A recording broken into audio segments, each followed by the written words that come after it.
बहुत से लोग जो कि ओरल सेक्स के शौकीन होते हैं, जो मुंह से चीजों को करना या करवाना पसंद करते हैं, वो अपने फीमेल पार्टनर को ओरल करते भी हैं और उससे ओरल करवाते भी हैं। तो ऐसे लोगों को थोड़ा सा ये डाउट रहता है कि अगर मुंह में ही डिस्चार्ज हो जाए, ज्यादा सेंसेशन महसूस हो रही है, एक्साइटमेंट ज्यादा हो रही है और मुंह में ही गिर जाए, तो ऐसे में मेरी फीमेल पार्टनर को थूक देना चाहिए या निगल लेना चाहिए।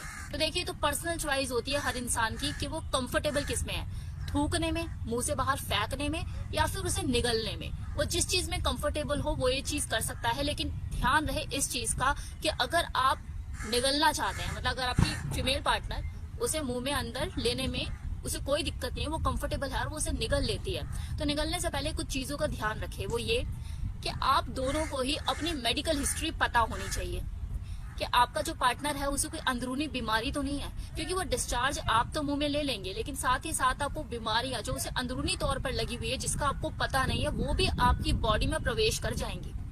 तो इसलिए आपको ये कंफर्मेशन होनी चाहिए कि मेरा जो पार्टनर है वो स्वस्थ है, उसे शारीरिक रूप से कोई अंदरूनी बीमारी नहीं है। साथ ही साथ अगर आप इस ऑरल को करने का शौक रखते हैं, कराना भी पसंद करते हैं, करवाना भी पसंद करते हैं, तो करने से पहले हाइजीन मेंटेन कीजिए।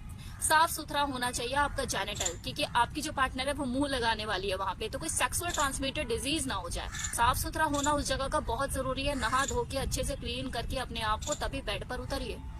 और एक और डाउट खासकर ये उन लोगों को होता है जो नए नए मैदान में उतरते हैं और सेक्स की नई नई चीजों को ट्राई कर रहे होते हैं और ऑरल को उन्होंने आज तक किया नहीं होता और वो करने की सोच रहे होते हैं, तो वो सबसे ज्यादा घबराते हैं इसी चीज को लेकर है कि कहीं मेरी वाइफ प्रेग्नेंट तो नहीं हो जाएगी, अगर उसके मुंह में मैंने कर दिया और वो निगल गई उसे, तो कहीं वो प्रेग्नेंट ना हो जाए।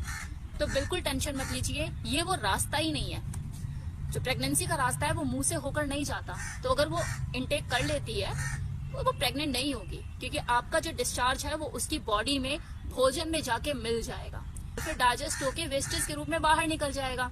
तो प्रेगनेंसी के तो चांसेस है ही नहीं, इसकी तो आप बिल्कुल टेंशन मत लीजिए। बस आपको जो ध्यान रखना है वो दो चीजों का रखना है। आपको अगर ओरल करना है तो अपने पार्टनर की मेडिकल हिस्ट्री आपको पता हो कि उसे कोई अंदरूनी तौर पर बीमारी नहीं है, और दूसरा हाइजीन मेंटेन करनी है जब भी आप ओरल करें। साफ सुथरा जेनिटल होना चाहिए, क्लीन, नीट एंड क्लीन करके आप बेड पर उतरिए।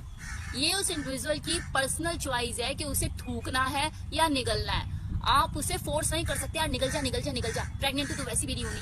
तो ये चीजों का ध्यान रखिए और एंजॉय कीजिए अपनी ओरल सेक्स को। चलिए, बाय बाय।